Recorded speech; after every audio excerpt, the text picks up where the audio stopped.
Okay, great. Do this. Oh yeah, you just hit it right away. Okay.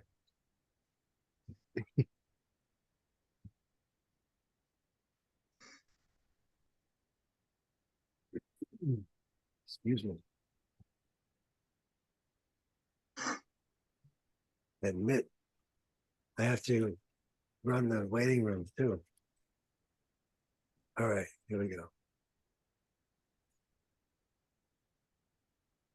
All right, welcome everybody to this monthly non-duality Zoom with Don Garland, Hamish, Stansfeld, and me. Thank you for coming. Please keep your microphones muted until invited to speak. This is being shared live on YouTube. So by asking a question, you are giving consent. We encourage you to raise your hand virtually after the brief introductions by unmuting yourself and turning on your camera. Alternatively, you can write your questions in the chat on YouTube. So if you're watching on YouTube, you can type your questions there, and I will ask them on your behalf. This is for entertainment purposes only. And with that, turn it over to Hamish. Sure. For an introduction. Yes, please. Sure. So my channel, I have channels called Kundalini and non-duality. I talk about both of those topics a lot. Kundalini is something I'm more comfortable talking about because it's incredibly rampant here. So I have all this energy kind of zooming around my body and doing strange things, and I sort of more and more these days I sort of sink into sort of rather peaceful states, which is I think what happens when the seeking energy calms down or comes to a halt. I remember, I think it was Rupert Spira or someone saying something along the lines of when the journey to God, when the journey towards God comes to an end, the journey in God begins. And it certainly has that feeling here, that need for something coming, for something to happen, for something to attain seems to have just sort of collapsed.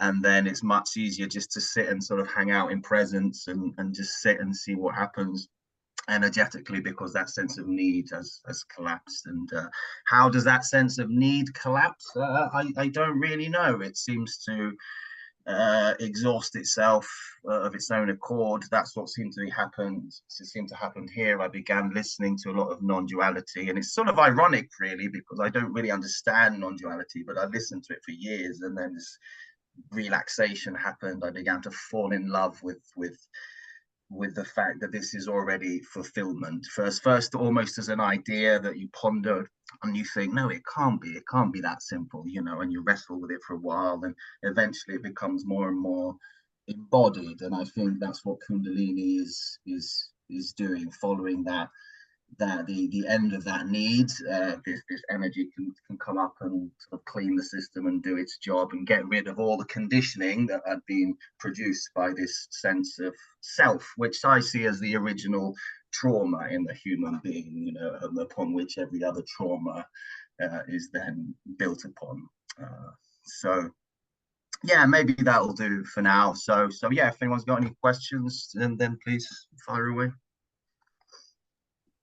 Thank you.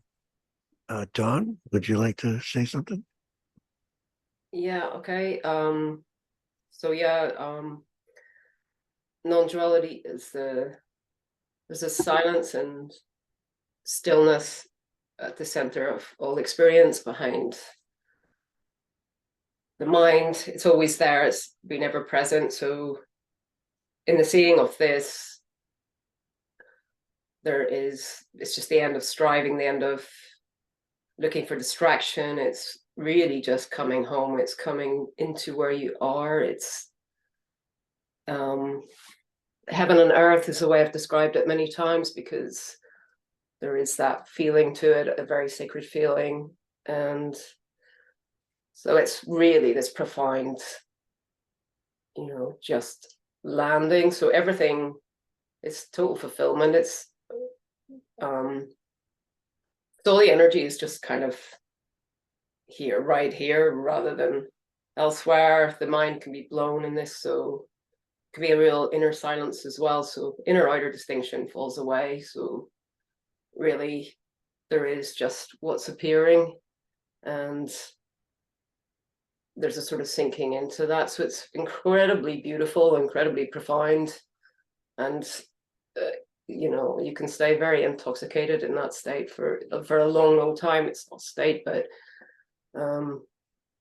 so desire as well tends to go in that. It tends to come back later on, but I think for most people there's a period where it's just the total absorption in whatever's around you. So whatever you're looking at is just profoundly beautiful and seen for the first time in a real kind of, without the interference of mind, which, you know, so it renders art and anything else kind of meaningless in a way, because everything is just so, you know, what art was pointing at in a way, just the, you know, like looking at a glass at a wall, even it's all equal. There's no, the distinction of beauty, ugly, all that falls away. Everything's seen as perfect, which doesn't make any sense because that's normally a kind of value judgment, but it's just, there's this perfection which is kind of obvious, and yeah, so, but yeah, life was on. It blows a heart wide open. So there's this sense of being in touch with your vulnerability, which is no longer experienced as something to be afraid of. It's just incredibly natural. That, so there's this openness and the love that's at the heart of this, makes everything sort of familiar. So there's no kind of that sense of strangeness when you're in a strange place walking down the street. That kind of goes, like everywhere it's got this sort of sense of at homeness in it. And I'm not saying in every case, I'm sure there's occasions where that's not the case, but so yeah, everywhere is home. And yeah, but it doesn't necessarily blow it. In fact, it wouldn't, I can't see how it would touch the pattern. So psychological patterns can continue. They may not, but I don't see why they wouldn't particularly. But a lot of the defenses are blown because there's nothing to defend against, because, you know, because the boundary is there, there's no resisting life.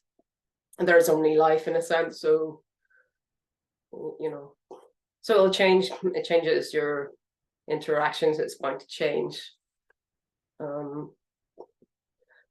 how you see others, because there really is no otherness in that. So when you meet every human, meet anything actually, but in particular, I think it's beautiful when you meet other people, because there's that sense of intimacy, but it's there with all of life. And, you know, but over time it becomes more normal. Maybe it's just like anything, you know, like life goes on. But yeah, so, but it's a radical break from the past in the sense that, I mean, it's experiences are timeless, but there's no kind of like interesting kind of like trying to come to terms with it. It's just so natural. It's like there's no kind of backward glances, or it's just life. It's just starting again. It's almost like, even though it's always been the case, it's just, so it's a great opportunity to kind of change. And whether you want to change or not, it's probably going to happen after this, or after any profound experience, like a near-death experience or something. This changes your relationships. It changes how you see what you do, and, you know, friendships may fall away, may become stronger, depending on you know, what they're like, or so yeah, so you kind of come back to yourself. And I don't know what else to add, but a lot of people experience glimpses now, so it's really quite common. But when it falls away, totally, it's, yeah, there's less rumination as well, so that kind of if the mind does come back, I don't know if I can speak for everyone. I think it's generally speaking less of that ruminative stuff, more creative thought. Probably because the default mode network isn't running neurological terms. So, and the sense of location isn't here. Like some people, the sense of location comes back, so there's no here, no there, because there's no boundary really. So, though, you know, I'm perfectly aware this is Dawn, blah blah blah. This is me. It's there's no sense of being in this or out of this or anywhere really. So, anyway, that's my experience, and that's about it for me. No. Thank you, Dawn. So I'll just say a couple of things about non-duality. There was a melting away of this seeking energy, and what that means is there at one time there was a sense of being separate, a separate individual with free will and choice that was running my life. I was trying to use spiritual principles to manipulate things so I could have a better life. I didn't really understand non-duality.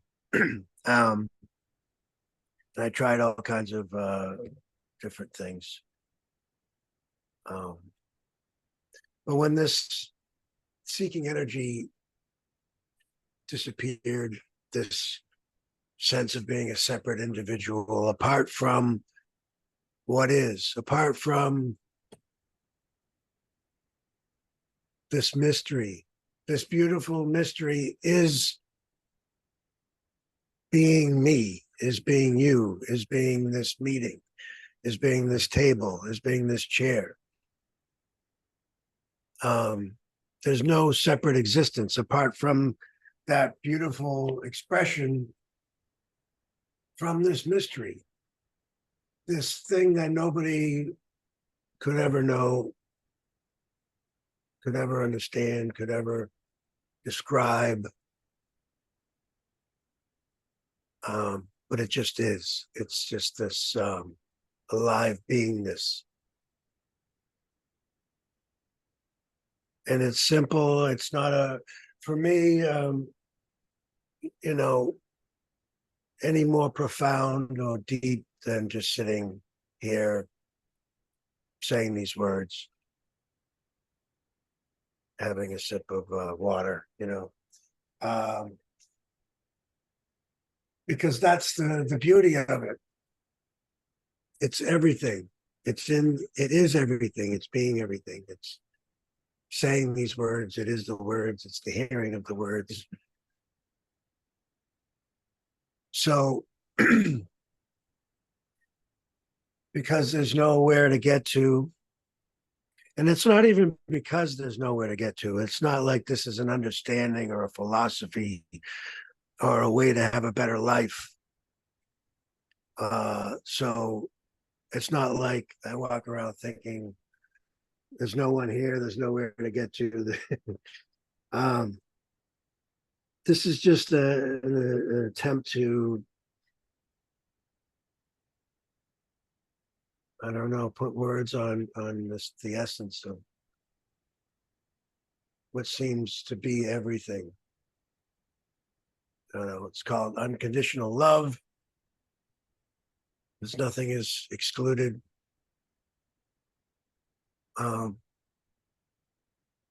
Anyway,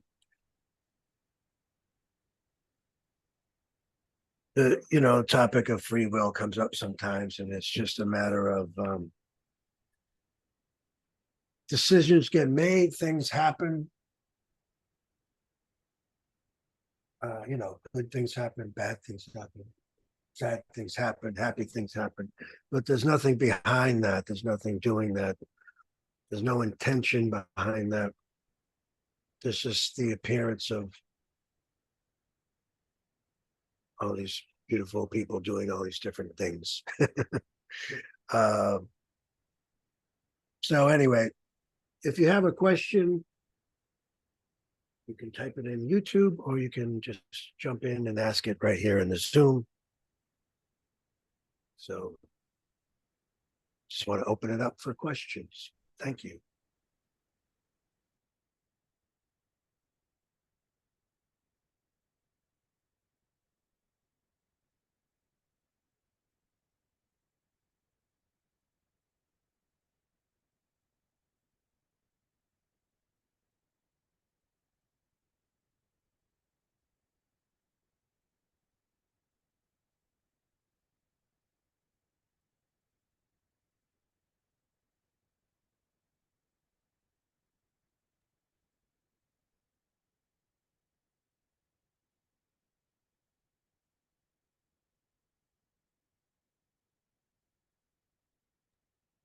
How about Charlie? You got anything?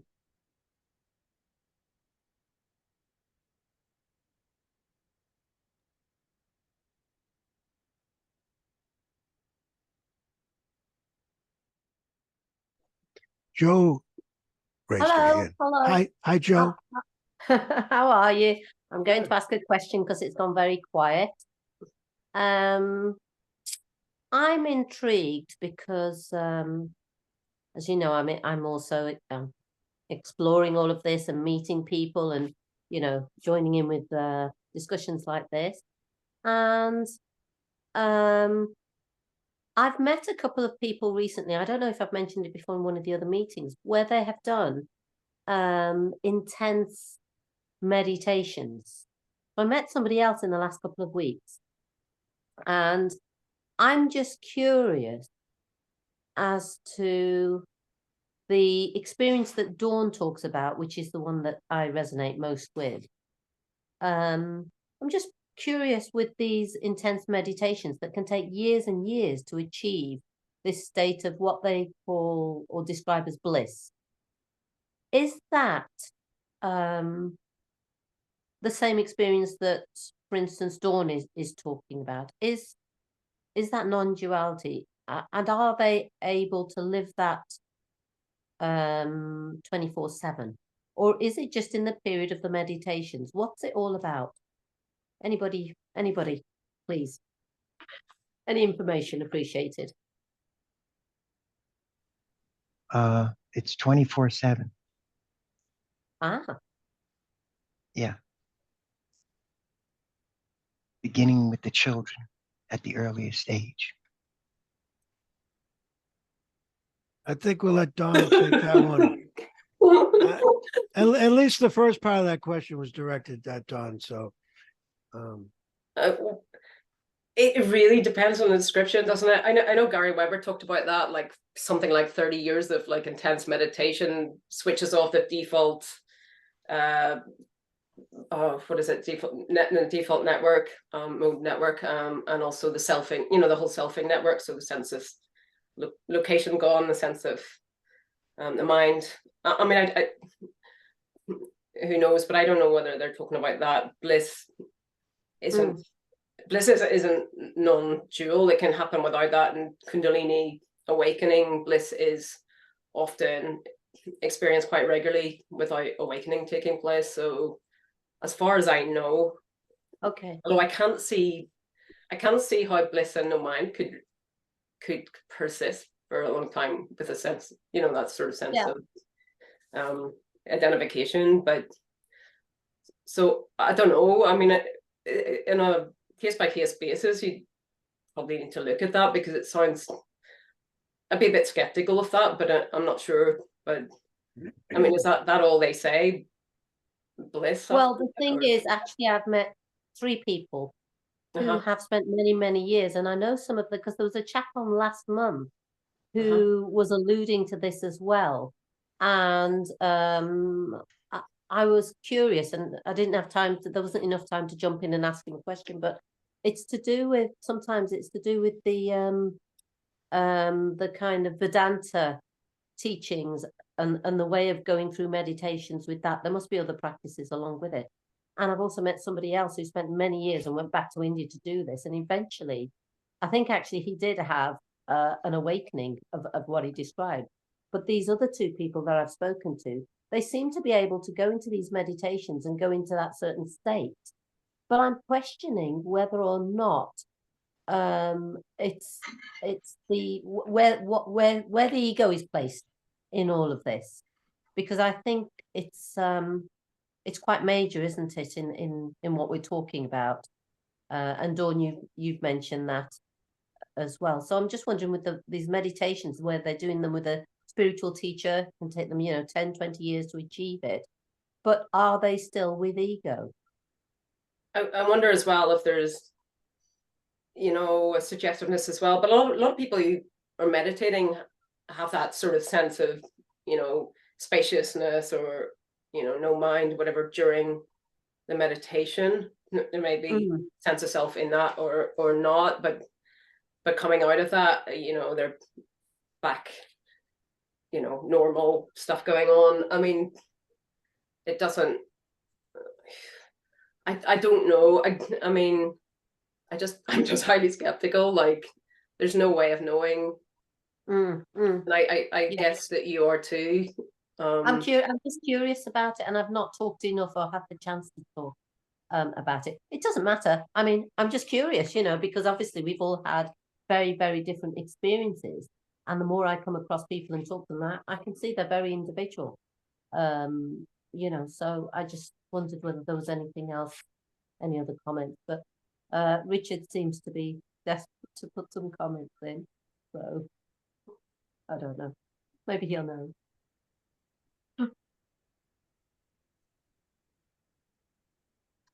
I could say something about meditation if you want, only from personal experience. I used to try really hard to meditate because I'd also heard that meditation leads to bliss and all that. When I first, I had this big mushroom trip, and I was suddenly aware there was more to reality than my own thoughts and my own mind. And, exactly. So I started looking into Buddhism and this sort of thing, and got reading books by the Dalai Lama. And I started massive interest in death and what that whole process would be like. And eventually that led me to Eckhart Tolle's Power of Now. And once I read his book, I was kind of like, well, this guy's just told me everything I need to know. I don't even need to look at it. It was just so clear. And, the whole thing about the witness. So then I spent a lot of my life doing that. I wasn't good at meditation, but I would return my attention to my breath. I found I could do that very easily. When he talked about feel your inner body, can you feel your hands when your eyes are closed? So I'd lie on the floor, I'd do body scanning, Vipassana sorts of stuff. And at the first, I would just trying too hard, not to feel like crap. And every time there was a thought, I was like, oh god damn it, there's a thought, And that went on for a while. But I wouldn't say the meditation ever really led anywhere. And it was almost like self-help more than anything else. And it did help. The ego was certainly involved.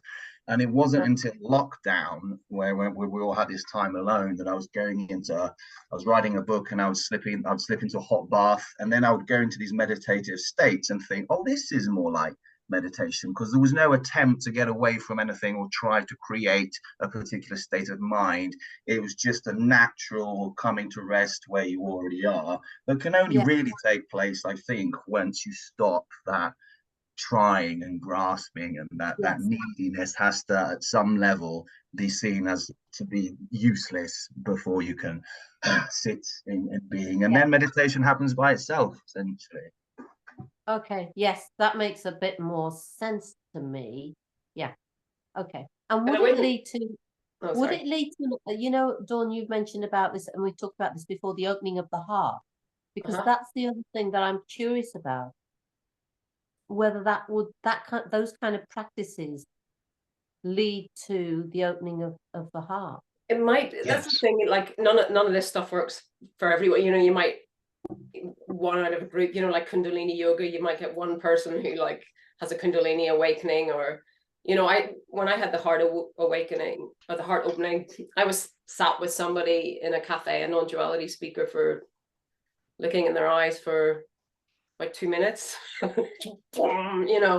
But Yeah. you know, I doubt that that would have happened if everybody else who was in that meeting had, you know, done that. I'm not sure, like, but I don't want to say no, but it just doesn't seem to work like that, and it happens very easily. And I certainly wouldn't recommend long meditations over years, by the way, to anyone. Don't waste your life on that. That's my advice. No, exactly. Yeah. But I mean, you know, good luck, I suppose, if you've got the dedication. Go ahead. Yeah, I know, but you know, like 30 years, can you imagine, you know, it's half your life gone, and you know, people are popping all the time now anywhere, you know, so it's you know, there's no formula for it as far as we know. Yeah. There's a sense of it, but like you say, like it doesn't, you know, meditative states, a lot of people go, you know, become very still, become very empty, and maybe think that's it, but as soon as they stop the meditation, you know, it's back to normal. And exactly, yes, that's what I'm, yeah. Okay, great. All right, thank you all.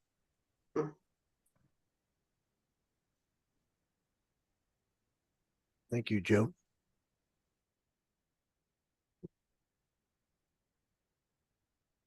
Don't be shy. Just jump right in.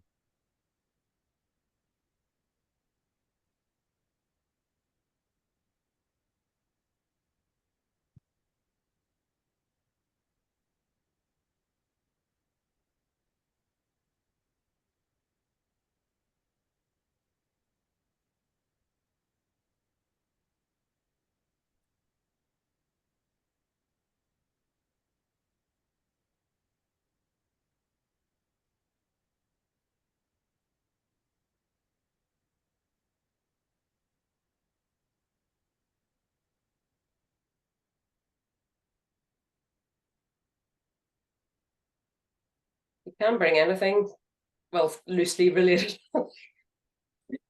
Oh.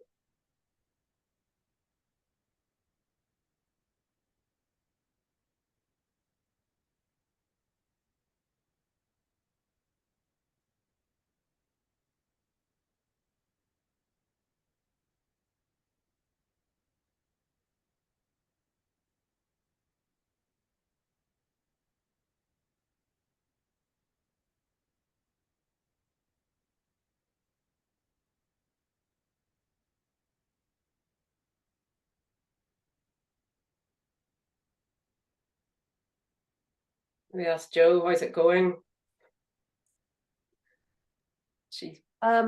How's it going? Yeah, In general, because general, yeah, it's interesting. I kind of, I think I said this before as well, I quite like to be more in that state that I used to be in.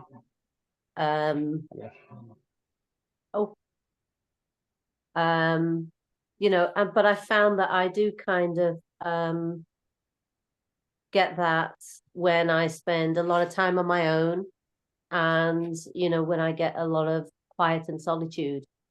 So and in everyday life, we don't always get that, do we? So it is a kind of practice, I suppose, because it's always underlying. What I find is that there's always that sense of safety and you know, belonging and connection.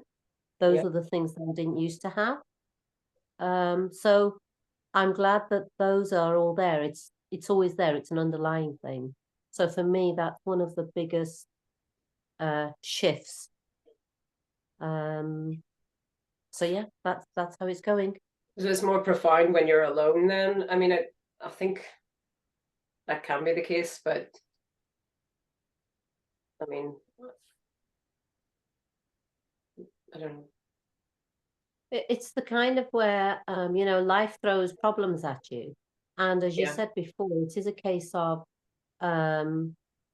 being able to sort of just get a different perspective, or getting a different kind of grounding on it, or just you know, instead of ruminating. I used to do an awful lot of that, a lot of it. And I just don't tend to do that anymore. It's just not there. You know, but still having to deal with life's problems, still having to deal with relationships or, you know, kids and Yeah, that yeah, sort yeah. of thing. So we still have to do that on a daily basis. You know, it's not like living in a complete, you know, state of bliss and happiness and la la land. It's just not well, for me, it's just not possible. And like we say, this is about integrating, isn't it? So whatever experience we've had in whatever way we've had it, it's about integrating our daily lives. And that's the important bit almost.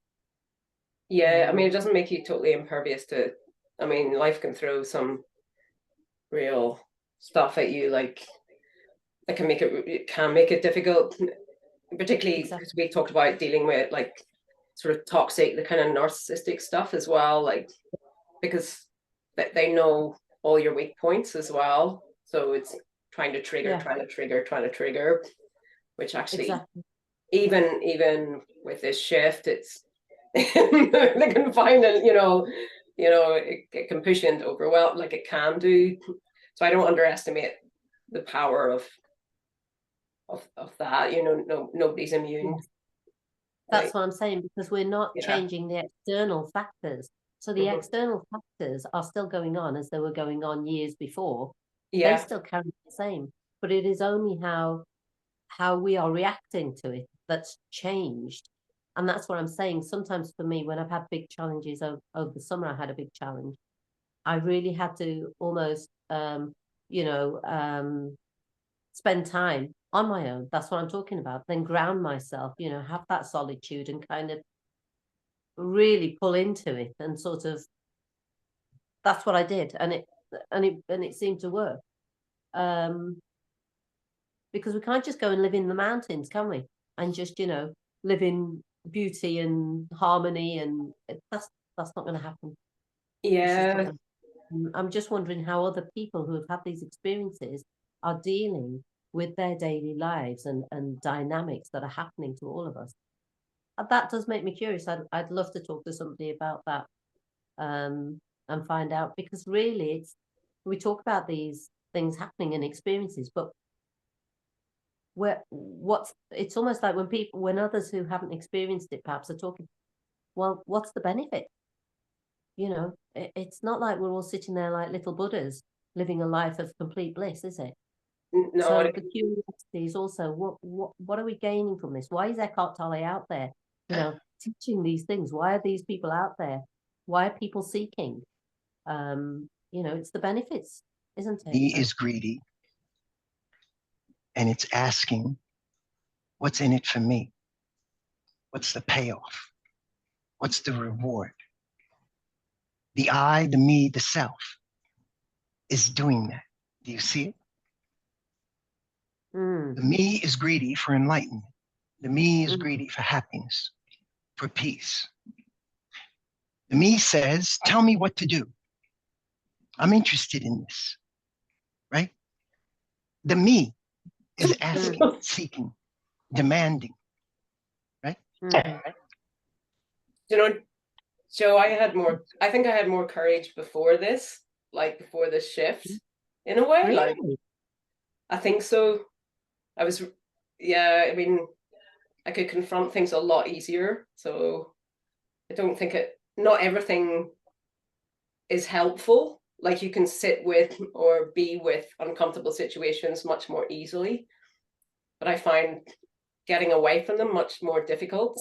So I don't know. I mean, it depends what way. It depends what you're caught in or stuck in, or Yeah. Because it's great if insight, you know, the truth will set you free and everything. And sometimes that's all it takes is just psychological insight and off. And sometimes people's problems are just deeper than that. They're deeper rooted. So it's like, it doesn't dig down deep. Like, I mean, and so I have a lot of compassion for people who are really stuck as well. Like, because, you know, it seems a shame to have this and be that way as well. Like, and I get a sense of you slightly similar in some ways, you know. Mm, And mm. so, but yeah, I mean, and you know, the lack of, I mean, the benefit seems obvious. I mean, the mind is not so annoying, you know, it's not living from that, like being tortured, which I was, or fear, constant fear. I had that Yes. before. Yes. You know. Yeah, absolutely. Can you hear me? Yeah. Yes. Oh, okay. This is Chuck, and I was thinking about I've had 25 years of, actually 27 years of working with Kundalini. It just having it happen. Um, I didn't know what it was or anything, um, and basically I experienced it as now after all these years. I just experience it as energy and the capacity to tap into other people where they're at um, energetically and things like that. And so it's basically um, and that's how that's my spiritual path, is just to listen to memes, watch memes, and to respond to them, and share with other people their own inspiration and speed their scene along if it can happen also, and I feed from that too. Um, but yeah, it was a terrible problem for a long time. I mean, it was just like this battery on my back I couldn't get rid of. And I didn't really, it wasn't very helpful in my life. It was because I really didn't have any help with it. Nobody knew anything about it back then, not many. And so I'm interested. So you have a lot of energy going on, Mr. Hamish, and Hi, yes, yes.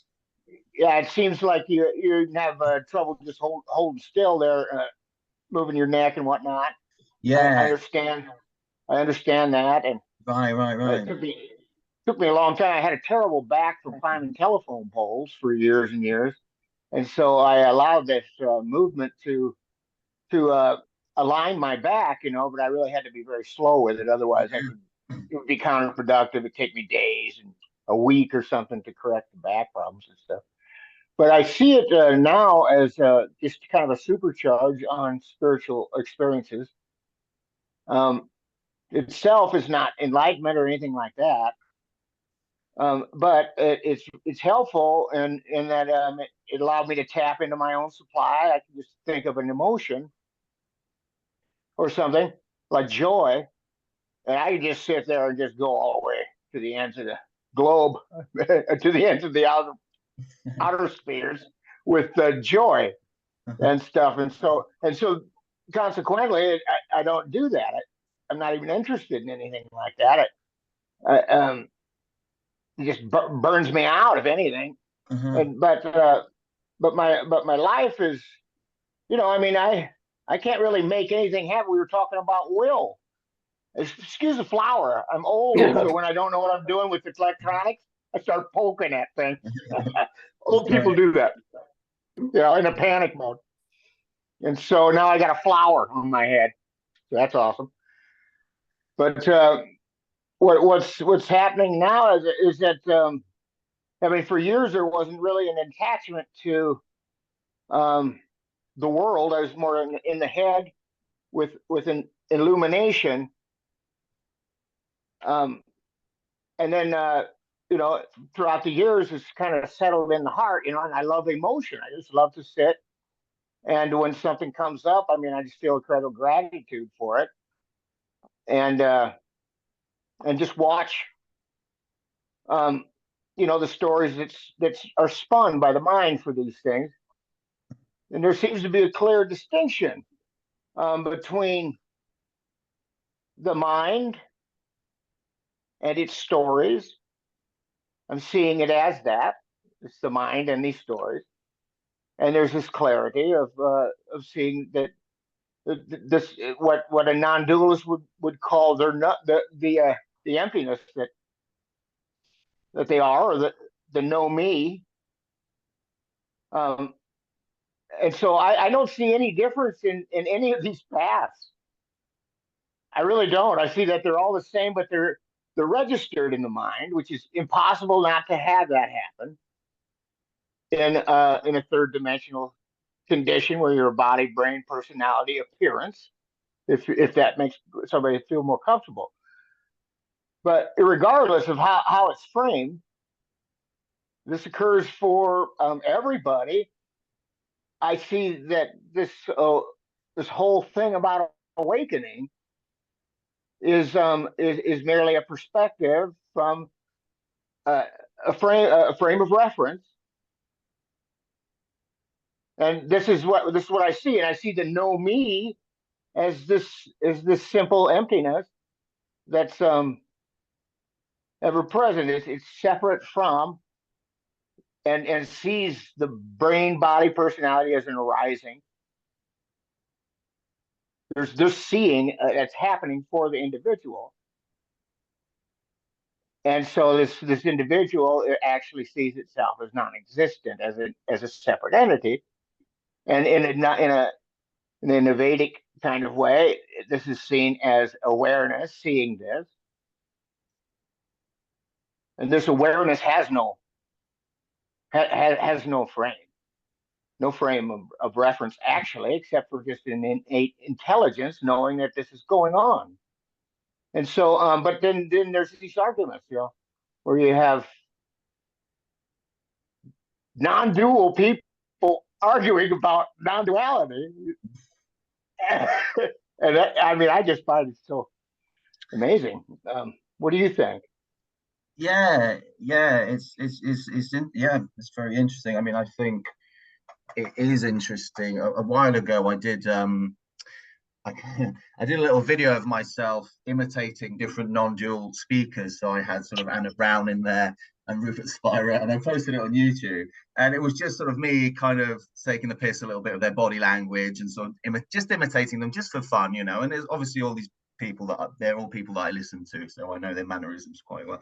But it was interesting for me to watch it back and to watch every single one, because the first thing I thought, well, this is how I perceive all of these characters, first of all. So what you're looking at is my interpretation, what I think of them and their mannerisms, things like that. But another fascinating thing was just that they're all, like you say, these are all non-duality speakers, but they're all saying completely different things. One of them saying, Anna Brown is like, you are God, and then you've got Tim Kliss is like, well, there's no fucking God. And so, there seems to be an endless way to discuss what we're talking about, and it's interesting to see where we meet, and then at other points we part, especially with Kundalini, because Kundalini is so far out, and every experience, all the people I talk to seem to be having clear similarities, but distinctions there are as pronounced as the similarities. So it's very hard to make head or tail of it.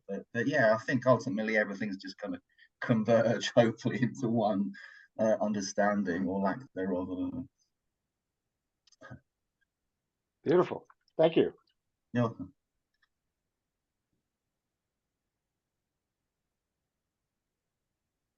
And so, how about Dawn? Uh-huh. You just heard all of that. Yeah. And does it spark anything? Well, have you got a question around it, or like? Well, kind of from the perspective that you're sitting in.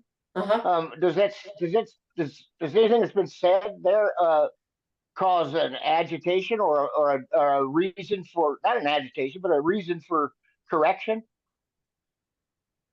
Or a correction? No, nearly. The word really? No, yeah, not really. You're daydreaming, weren't you? No, not really. I mean, you made, some people are only able to speak about this, right? I mean, and it's profoundly deep, and some people just don't want to. And I was close to someone for 13 years who, just before they died, they told me, I didn't realize like they'd been awake the whole time, but I just know I'd sensed this real stillness about them, and they never articulate, never said, but I always sensed it, and it wouldn't have come out with any non-duality terms, because that wouldn't have meant nothing, but it's kind of, I think there is a sense around certain people where you can kind of know they're kind of untroubled, and there's this kind of depth. I don't know what it is, but it's just energetic. So yeah, some people can, and some people get into the nitty-gritty, which can be fun for them, you know, or a lot, or into the metaphysics around it, or, you know. But yeah, Kundalini is a complete mystery, and no one's really got anything much to say about that, you know, from the yogic traditions and stuff. It really, there's not a lot that people say that is that interesting that I've come across. I don't know about you. I mean, mostly pure description. And then it, you know, when it comes to the sort of free will question, when you get a kriya, like, I mean, it's just fascinating, isn't it? Because it's talk about, you know, I don't know, mental causation, the whole idea of trying to move your body or make something happen mentally. Like, you're moved, and thought can appear, you know, things appear, can't they? Like, it's so spontaneous, it's almost like possession, but it's not. I mean, it's just, it is a pure magic, isn't it? It's incredible, and it feels really, really good. Like, it's a real ecstatic feeling to it. So yeah, it's a curious thing. I know that obviously Hamish gets a lot of kriya, and I get very gentle ones these days, but I have had fairly big ones back around the awakening period. So, but yeah, it's magic. I mean, it is magic. It's very playful, Kundalini. I think, as for some people, it's dark as hell though. Like, it can go dark. I haven't had that, thank God. I haven't had anything that, you know, tricky psychological stuff coming up. I haven't experienced that with it.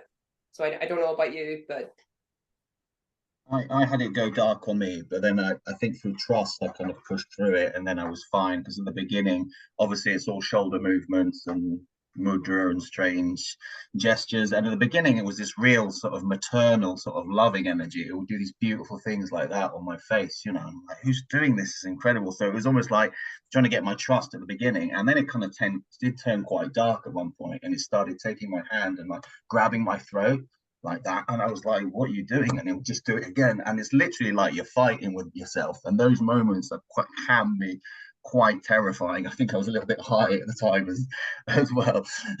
So but then I just kind of was like, okay, well, just see what it's doing, just see if it is actually going to kill you, because you can always pull away, you know. And then it was like gripping harder and harder, and I was like, I trust you, I still trust you, I still trust you. And at the end, it didn't do anything. So it plays games with you. And I think if it does turn dark, if you manage to still go with whatever it's doing, then that can definitely speed up the process, I think. That's what I found out. Does this flower actually distort any? Is that a thing? Because I had the mask thing on. Thank God that went. Love it. I was able to get that. No, Yeah, if it had a mask with a hat, that was a good one. like it It's a ridiculous one, but this ain't really that bad. I can't. Yeah, I can live with that. No, I like it. But that hat and the mask, no. It's good.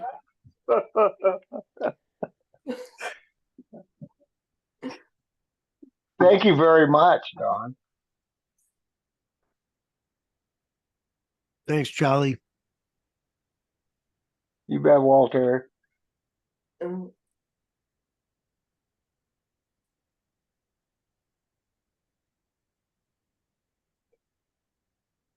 Anybody else?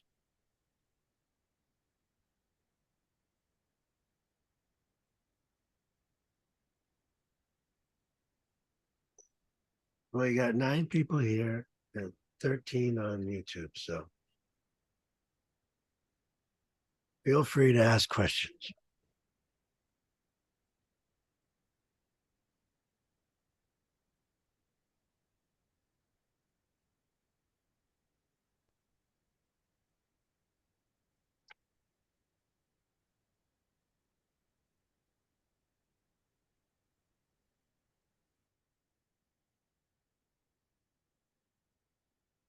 Walter, what about your Kundalini? Did you get anything? No, not really. No. You get the voice though, don't you? You talked about that before. Yeah. Yeah, just an all loving, all sort of affirming type voice. And that was just after awakening then? That was after the shift? Yeah. Is Yeah. Right. What's that? Sorry, go No, ahead. no, go on. Go on, I've interrupted you. No, I just I don't know where it comes from, but it's just Is yeah, it it just kind of keeps me going. is it Daily? on a daily basis? Like, do you get it every day? Sometimes, yeah, probably maybe once or twice a day. What if you're in trouble, like in a bad situation, things are going bad? Is it there, like comforting you, or Yeah, I think so. Yeah. do you? What sense do you make of it? You just don't know, or Um,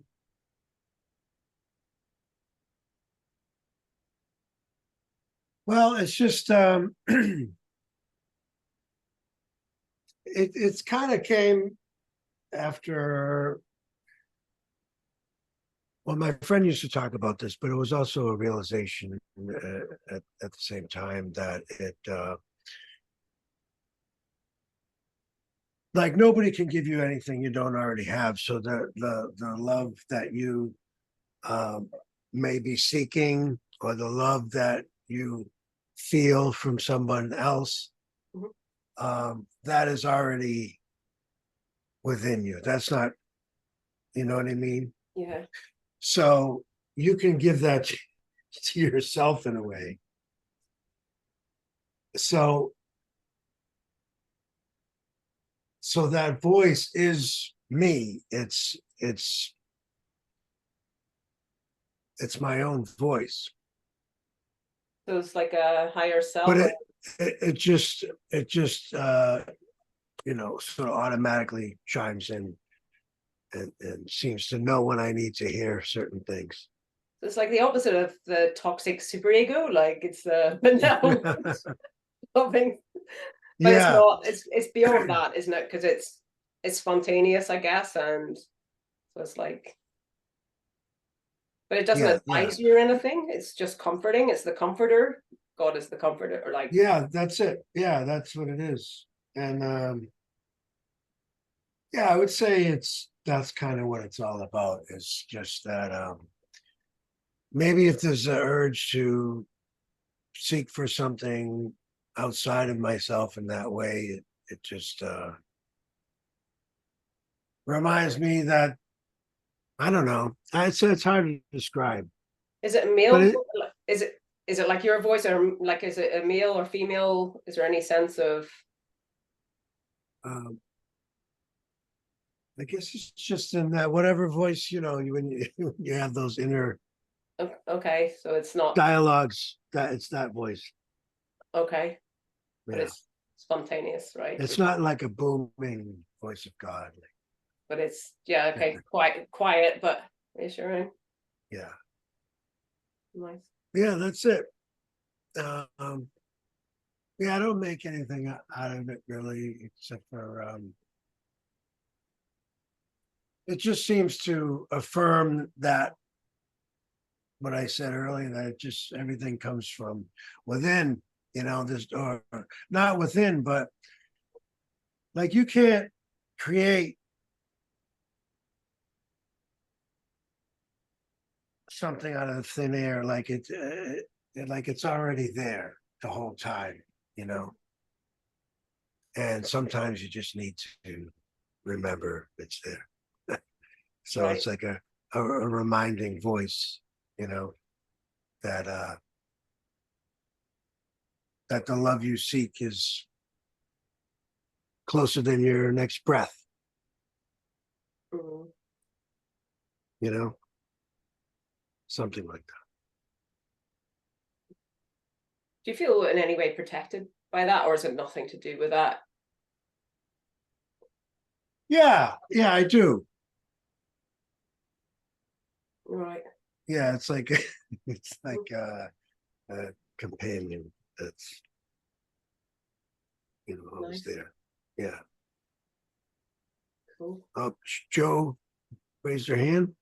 Go ahead, Joe. Yeah, I'm going to ask another question along the lines of something you've just said, but not really. But the question is, from where you were in life beforehand and what you were doing, whether it was career or family or whatever, after your experiences, did things change? Did the track of where you were going change?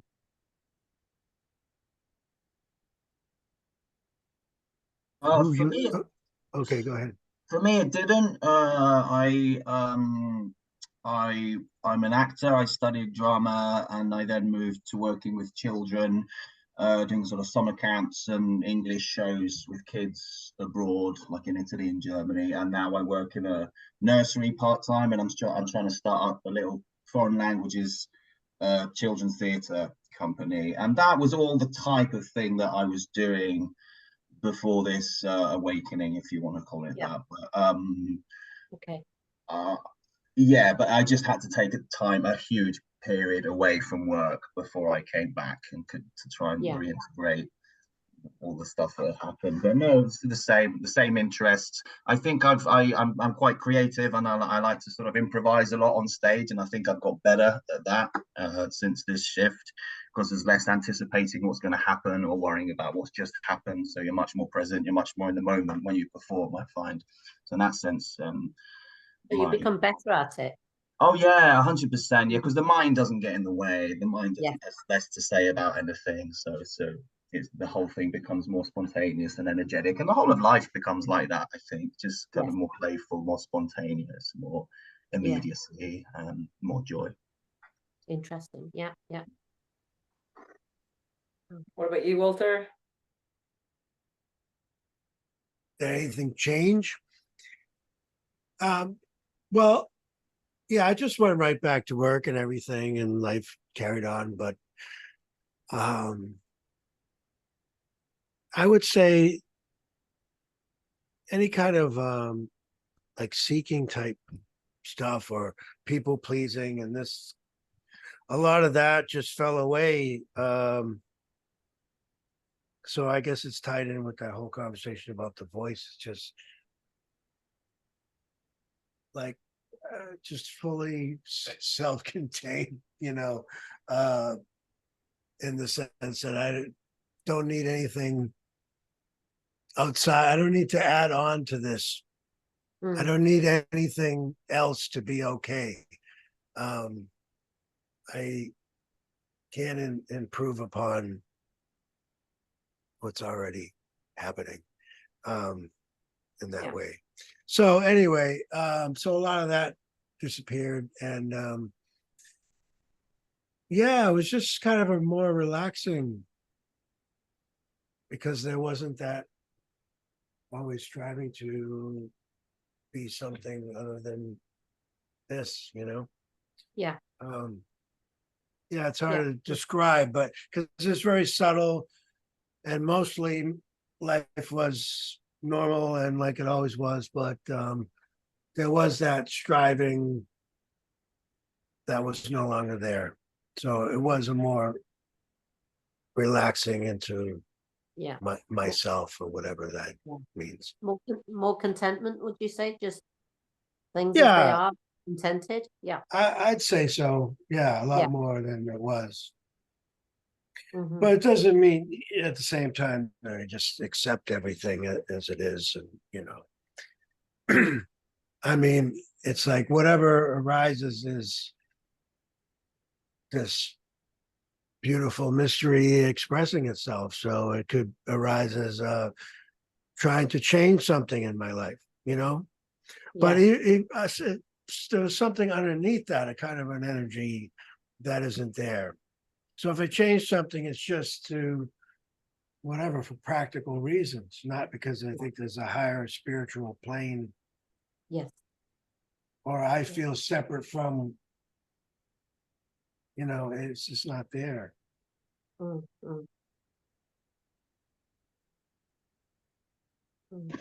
in my case. Oh, You don't feel divided from anyone, even your enemy? divided from you. Do you feel connected to all these people in this group as if they were your mother, your brother, your sister? No, it's Your not. best friend, It's not that your I child? feel connected. Oh, you don't feel connected. It's not that I do or don't feel connected. It's just that there's no separate individual to feel connected or not feel connected. Is that an idea or you're living it? How do you live that? In other words, do you feel it in your blood, in your bones, in your gut? Like when you meet me, right? Yeah, yeah, yeah. Do you treat me, do you have the same feeling of a love and care and affection that you would with your dearest, closest friend, lover, brother, sister, child? No. No. Okay. Find out. Why not? Okay. Don't answer. Just look at it.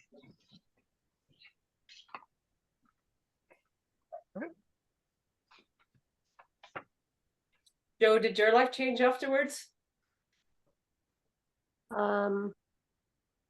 Yes, What way? yes. And not in a million years would I have thought that I'd be doing what I'm doing now. Before, no, absolutely, yeah. Because as you said before, some of your relationships survive Mhm. and thrive, and some don't.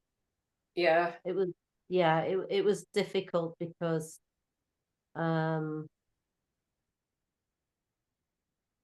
yeah, and it's not a conscious thing either. It's not like I went out of my way to cut people out or include people or not. I was just living. In fact, I didn't have at that point not many people anyway. But that was a choice I was making before my awakening. But yeah, afterwards, still no conscious they're in, they're out, none of that. But it's a natural progression, and maybe that would have happened anyway. But I think because I had changed. Maybe that is an age thing as well. I don't know. It's difficult to define, really, isn't it? Or yeah. I mean, I think. Yeah. Sorry, go on. No, I was going to say, what I want to do, or what I found myself doing, was almost a step-by-step process as well. So I was always interested in, I think I've said before, psychology and people and dynamics and what makes people tick, all of that. I was already interested in that. So things came my way in workshops and whatnot. So I took those opportunities, and over the years, one thing has led to another. So what I'm doing now, I couldn't have dreamt of doing because it wasn't even on the radar. So, running the kind of groups of meeting people that I meet now and doing those kind of discussions just wasn't on the cards at all. But I'm glad that I'm doing what I'm doing now because I'm passionate about it. Was it just like a confidence, or you just moved, you just flowed with what came your way? Then it was just organic somehow. Yeah. It was absolutely organic, absolutely flowed. No idea why these ideas and insights were coming, that I just happened to make notes on my phone, at the time, and then I would come into certain books that would land up in eyesight or in my hands for one reason or another, and yeah, very much flowed, absolutely flowed. There was no control, there was no idea, there was no vision. In fact, there still isn't. There is no vision of the future, whether it's a year or 10 years. I have no vision. I'm not actively trying to achieve anything, but yeah, my life has changed. So there's a huge amount of synchronicity as well of what fell into your hands, and in terms of books and stuff. Like, is there any instances of that are? I mean, like crazy things, but yeah, crazy. But I mean, I haven't got round to. I really should write these all down, but just things happen, and it's like when you walk into the library, and I don't go very often, but there's a book that's just that's a bit, what's that doing sticking out? It's that kind of thing, yeah. And you pick up the book, you think, oh yeah, no, I'm not interested in that, and then I don't go to the library often, but about 3-4 months later, I went back in, and the same book literally was I think it was on the floor or whatever. And I thought, that's exactly the same book, you know. And that time I did take it home and I did read it. And it is a fantastic book. What was it? Or do you don't want to say? You don't have to say like. It was a very, very simple, because I was in the self-help psychology kind of section, and it was a very simple book by a Buddhist monk.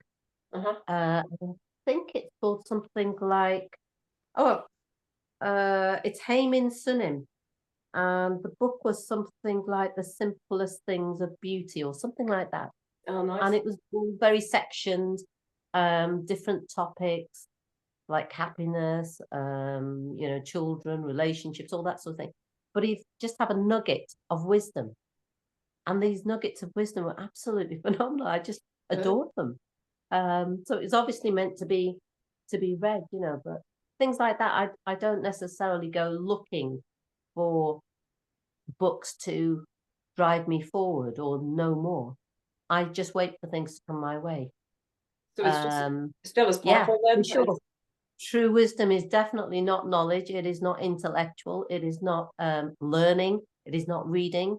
And that's where the experiences that we've had, that you've described as well, it's coming from the inner self. It's not an experience. It's the wisdom that comes through, which I'm assuming is something that is the wisdom speaking now. Well, maybe not. Maybe not. Maybe it's not. Maybe this is just the conversation. And the Walter was saying about how he gets the voice. You know, there are times when who's getting the voice? Comes up. Well, it's just stuff that comes up from within, isn't it? Whatever I might be in that Who situation. am I? Who are you?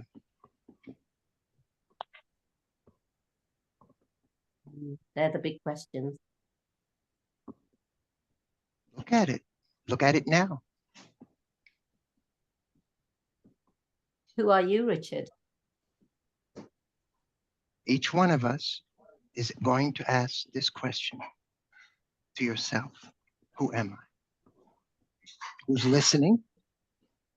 And who's speaking? Let's do it together now. Each one of us, find out.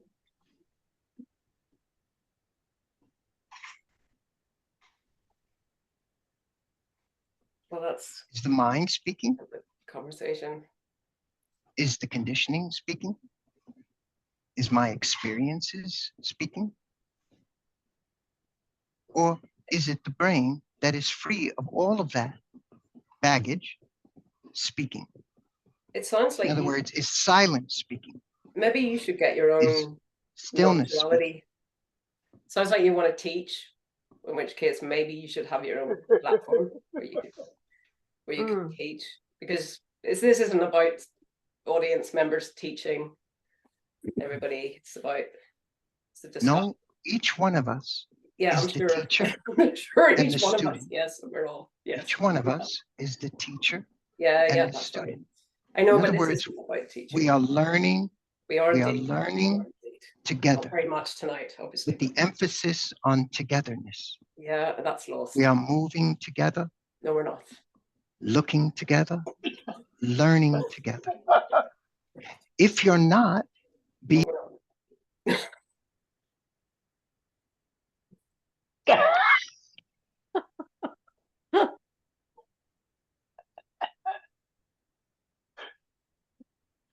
Oh, that's gorgeous. Oh, I thought he was a friend of yours. Yeah.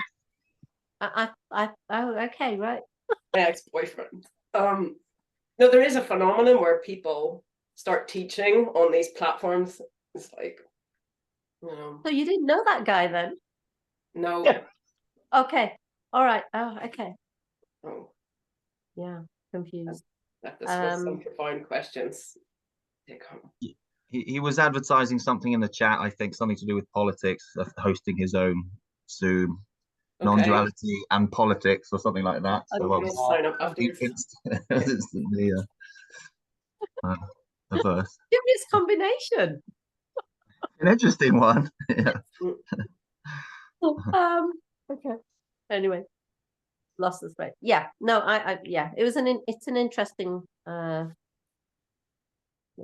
just something that interests me. Anyway, thank you for your replies. Lost, yeah. I don't...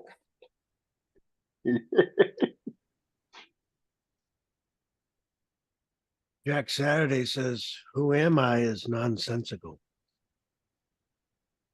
I don't know. What does he mean by that? What do you think, Charlie? Is "Who am I" nonsensical? Oh, well, it woke my ass up, but and that didn't have anything to do with the Kundalini, although I think it helped because it allowed me to see that you know who I am is nobody, no founding. There's no place. There's nothing to be found there. And what I found was that there's a clear distinction between the mind, the brain, or whatever the construct here is, this body, brain, personality, and the emptiness that gives it space to be somehow. Everything comes from emptiness, let's say it that way. And everything is emptiness happening. And that emptiness is found if you inquire the right way. Otherwise, you're just going to find your own brain looking at your own brain. And then you inquire who's aware of that. And it's a powerful method. I remember doing that for like hours. And I was going to sit down at the park there and I wasn't going to move. Until I said, I didn't know what the heck this is. And I had a pretty clear idea what they were talking about. And a few books and I sat with somebody that was an example of that, a Gungaji and different things like this. And so I thought, well, okay, I got everything here and I've got, I can sit here for days if I have to. As well as get starved to death. Has to figure it out. And so, I had the ants crawling on me. Fire ants in Arizona are little tiny things that leave a welt on you. And I happened to have rested pretty close to a dang ant hive. And I felt those ants, and then hours passed after that. And I got up, and I was in the same damn shape I was when I sat down, really, except where I felt a lot better, a little tingly and all that. And then I just was going down the highway, and I asked the Holy Spirit, that voice you're talking about, pretty much, except I call it the Holy Spirit at the time. I said, what the heck is this enlightenment thing?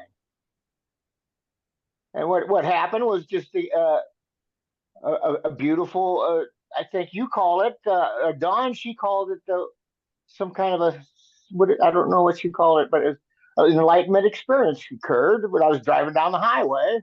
It didn't seem to bug the fact that it might even have helped that the conscious mind was busy with something, and I was able to just ask a question in an innocent enough way that I had no assumption what it might be, And then all at once, it became clear to me that who I am, this me,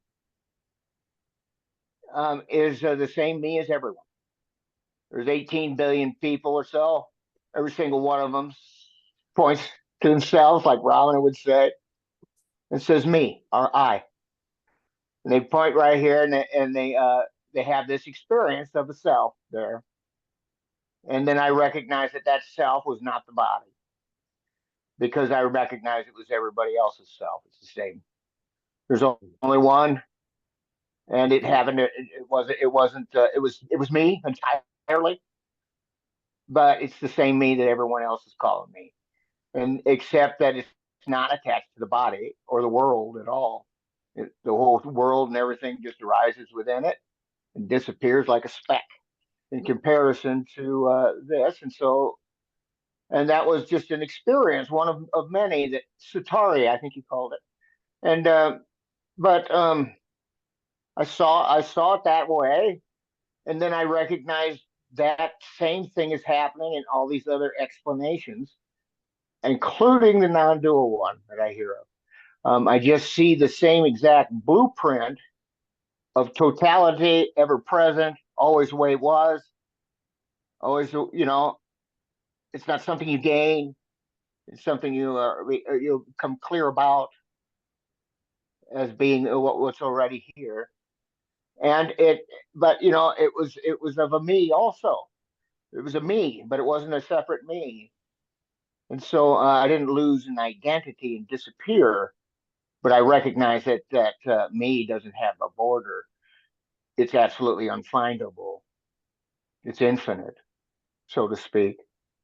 And and then I started seeing little windows, that like the present moment was not an increment of time, a little gap between the past and the future, and you're living in this little, little tunnel or something.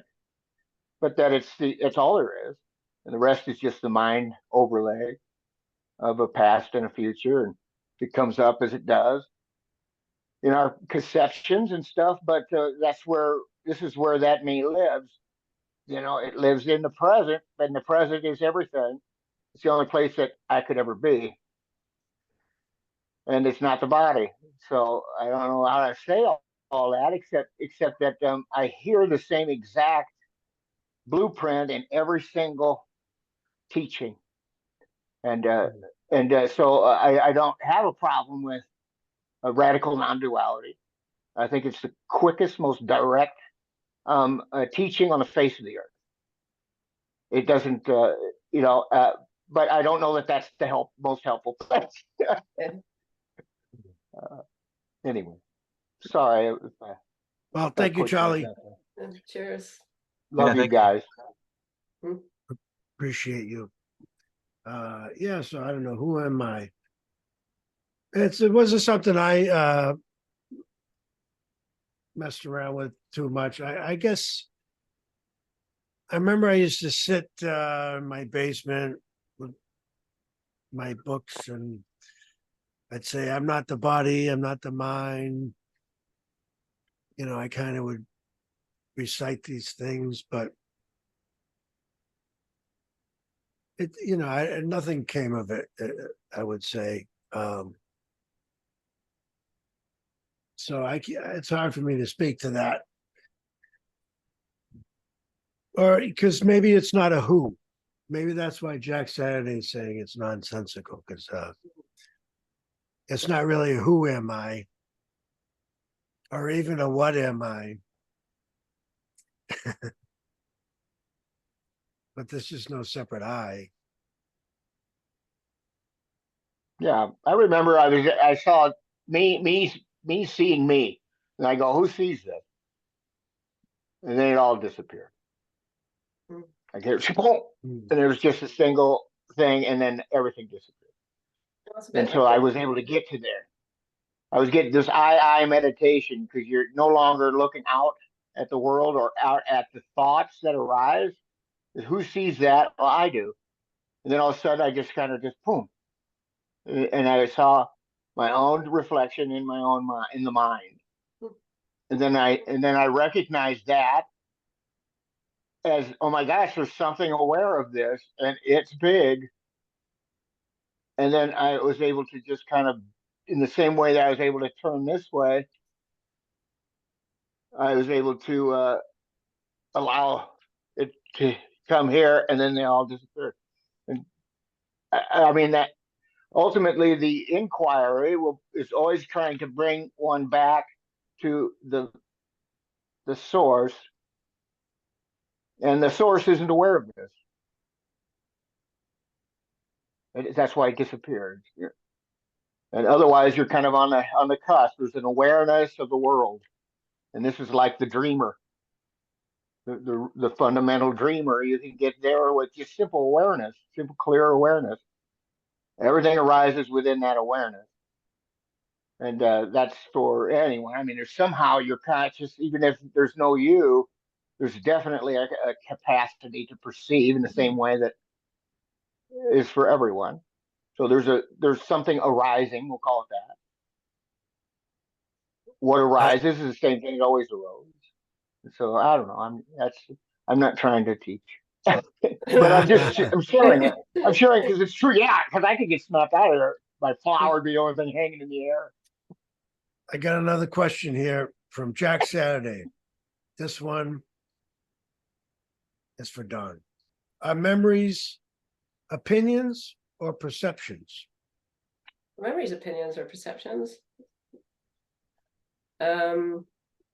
Memories, or I don't know, like what memories are. They're like memories, aren't they? Perceptions. They're both. Jack. Both. Oh, cool, Jack. Yeah, relation to them, has it changed? I do wonder about that. I think memories aren't lost. You know, it's an interesting thing, isn't it? And psychedelic experiences, memories can be, you can remember things much more clearly. And then your death experience, of course, you can relive, you know, your life from different perspectives and so on. So, you know, okay, the energy may go out of them. You're not living from time in that sense, or memory. But of course, it's not.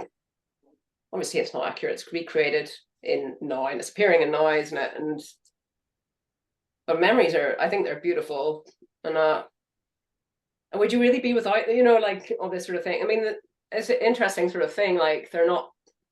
I think Peter Saljest, I can't pronounce his name, Hughes, talks about they're not like just like fictional, are they? You know, like after a non-dual awakening, it's not like it means nothing to you, like some other phenomenon. They're your memories, they're precious, you know. Would you do without them? Like, it's that whole thing. I remember talking to Richard Sylvester about, you know, he was asking, would you go on holiday if you wouldn't remember anything afterwards? Do you know what I mean? Like, I'd rather remember, right? So it's not like memory becomes unimportant. There's something there, right? And something precious, because people are always talking about time not existing, but meanings in time, isn't it? We don't understand without time. So I don't know. Am I talking? I don't know. But it's an interesting kind of playing around with it, because you know. No, it's great. I actually misread the question. It's my fault. What did you? Okay, I'm just it says our memories, opinions of perceptions.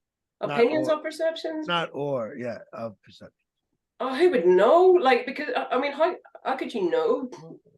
How could you know what they are? Like, because you know, because they change all the time. I mean, obviously they change over time, because you talk about a story, you talk about something in the past, it changes, and depending on where you are. So yeah, there are opinions, but they're more than that, aren't they? They're visual, they have an emotional tone.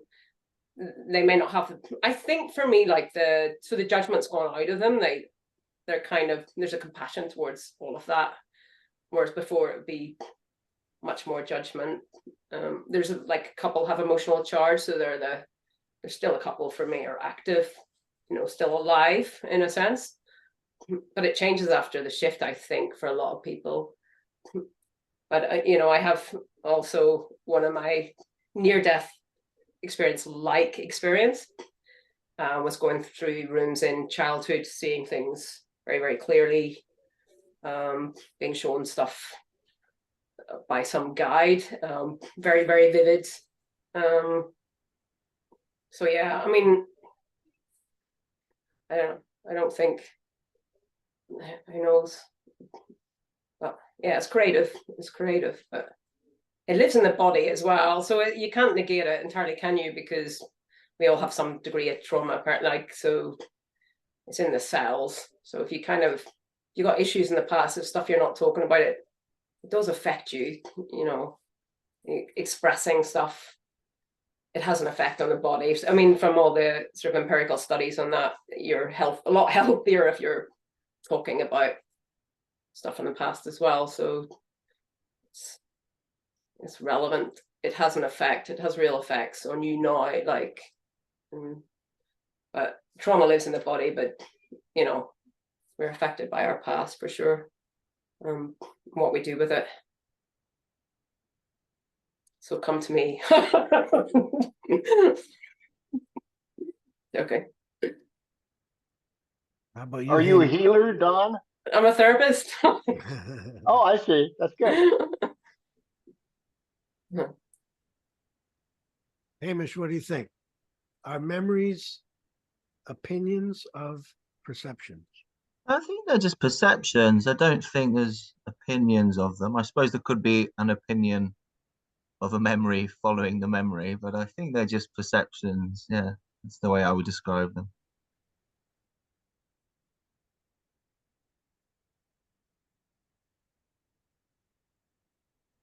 They're gorgeous. Mm.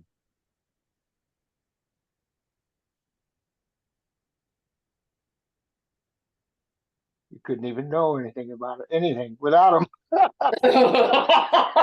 Good point. It's true. You wouldn't know how to get home. Yeah. Yeah. And so we all see them different too. That's a great thing. We Although got cats 5 don't, people here. You're gonna cats have, nobody's gonna see it the same way. We yeah. got our own blueprint, and it's just gorgeous.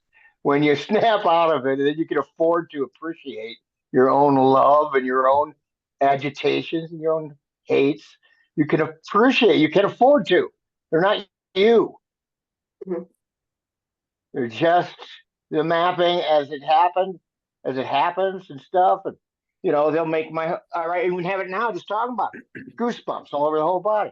Just completely.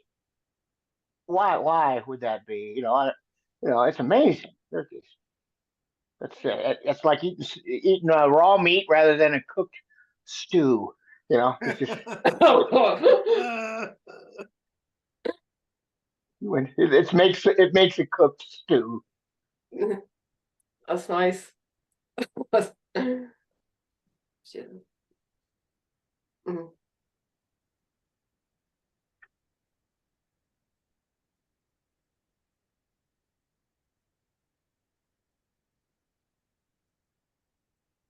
And I squeeze it for everything it's got. I really do. I'm so happy about all these dang emotions. I never used to be. I was just kind of, I thought it was just a waste.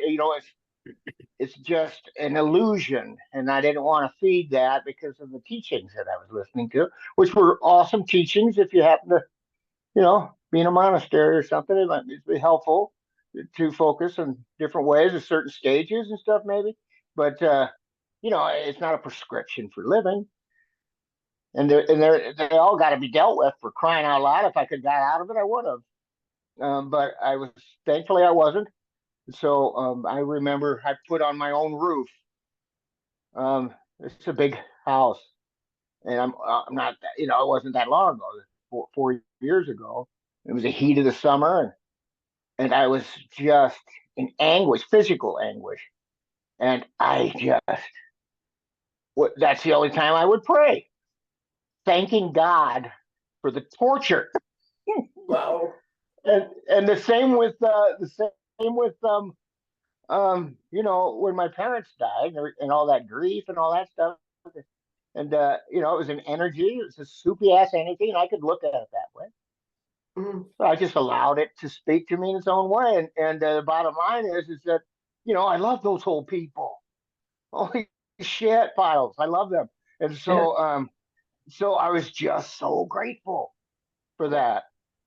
And it's the same with good stuff. That's The really bad beautiful. stuff, it's all energy. It's all energy. Well, you said something about that before, Dawn. Well, Although I don't know if you,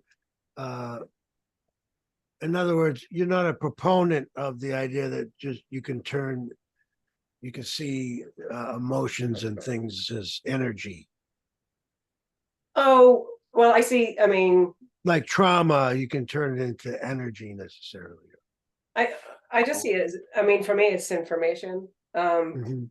about what's going on in the environment. Okay, you can see it as energy if you like as well, but I think a lot of people need to see what it's telling them, not even in touch with that, So, I mean, that's more integrating it. And I tend to feel emotion when I'm speaking, but it does link to the story. So if I'm talking about something that's upsetting, I tend to feel upset. And so I tend to feel as I'm speaking, which I like.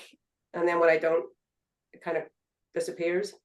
But yeah, I mean. And so I had an anxiety attack recently, and it's the first one in 15 years or so. It was years and years. And it was because of work. I thought I was doing a good job, and I come to find out that there's people talking shit, and this person's very violent with her conversations about stuff. Like I'm gonna, next time I see that person because they did something wrong. And so I lived with that for a long time, but it was never towards me. I kind of just, that's just a terrible way to live for her, And then all of a sudden it was turned to me, and it seemed to affect me in my gut. First, it was just the brain. I was just kind of like, sure, God, constantly second guessing everything. And I was kind of living in this person's opinion on how everything should be. And I'm just thinking, oh, well, and then I would walk away and I thought, oh, that's not going to be right for her. So then it took a long time. It took a longer time. So then there was that added to it. And so I was talking to somebody, and all of a sudden they said, well, it seems like you're all upset about this. I said, well, it just seems to be thoughts coming up, words coming out, not thoughts coming up, words coming out. And then somehow, oh yeah, she got frustrated, just hung up. And so there's like this, and so then a stomach thing happens. There's energy in the stomach that matches this kind of a skittish mind state I was in. And so I said, well, I'm going to sit here and listen to this, because it was just an energy in my gut. I had to listen to it to find out what it was. And it drew me right into memories that would flow, or, pictures and experiences of my past and stuff, and that I like people to like me. It's shit like this, And so I was allowing that to happen. And so I listened to this energy. And so it wasn't just that it's energy, which it is. It's energy in the body. And it finds its place in different ways. But it's also got something to say. And if you listen to it, it comes up in a way you can hear it, And so this is what I do with it. That's what I did with it. And then I was able to go to my boss and just tell him, I talked to my sister, who's a psychologist. And she said, well, I explained everything was happening. And she goes, it's an anxiety attack. I said, are you kidding me? She goes, it's not like you, Charlie, to be caring about what anyone else thinks. Yeah. She knows me well. And, but what happened was that I was, so I got to just sit with that and see what it is, and then talk to my boss about it and say, my sister, she took my, she took my inventory about it, and I seen what was from a clinical perspective. And then I said, well, yeah, that's what's going on there. And so I went in and just talked to my boss and said, it's this hostile work environment here, and I'm going to leave. It's not going to be better. It's not something that's working for me. And then I said, I want to leave the right way and all this stuff. And it was beautiful. I mean, she was crying. She was crying. I told her what it was. And she goes, I've been trying to do something about it. I said, I saw you do it. I saw what she does to you when you do that. She just, she's got maniacal narcissistic behavior. And she's just violent in her words and the way she is, and that it really affects the whole work environment. And so I just go, I don't want to live in this anymore. And I'm ruined it because I went and talked to your boss. And I just did it the right way. I mean, they give you these little CBLs, computer-based learning programs. And it outlines this particular problem and what you're supposed to do. So I did it. And I just did everything right. And then I just said, it's not going to work because I've been there for 9 years. And so I knew that wasn't going to work, and I got a much better job, and I got pushed out into a place because I addressed it as it arose, and so that's my life now. I don't deny anything. I'm not trying to convince myself I'm awake. There's none of this. That's It's not an issue here. It's worked for you, hasn't it? Well, no, yeah. I mean, there's nothing here that doubts this. I can have everything that happens for anyone else occur in my experience, and there's just this distinction and clarity. And what it does is it makes it clear to me that everyone else is already awake. This is not something special people got. It seems to me that it's just a broader capacity to experience the human condition. That's all awakening is, a broader capacity to experience the human condition. And so what is normal for anyone is that, I mean, I can see it as normal from my perspective that everyone is aware of thoughts that rise. That awareness is the emptiness, the eternal nature, and it's not thinking. No thoughts going on there. And so there's this distinction. When that's done, well, then the mind can slow down too. It's not burdened with an identity that it just doesn't have. We do need to kind of the identities. I'm sorry. Just to let you know, we do kind of need to wrap up in a minute. Just like it's okay. I'm sorry. It's really beautiful. Yeah. Like it's really nice, but you guys are awesome. Thank you for letting me share. Thank you, everybody. Don is correct. I need to move on. So thank you very much, everyone, for being here. I really appreciate it. You can join me again at 5 o'clock Eastern Standard Time on this channel with Surreal G. So that's an hour and a half from now. So I'll grab some dinner and come back. Thanks, Jack. Thank you. Thanks everyone on YouTube. Thank you. Hamish, Don, would you guys like to say anything in closing? No, just enjoyed it today. Thanks very much. Yeah, hope to see you at the next one. Don? Yeah, I'm doing a London meeting on the 15th of December, Friday at 7 o'clock in the Philadelphia Association. It's on Meetup. If you probably all in America, but anyone who wants to come, come along. I'm taking a flight. Yeah, come on. Cool. Worth it. All right. Thanks a lot. Thank you all. See you. Bye. Thanks a lot. We'll do this again. Love you guys. Love you guys.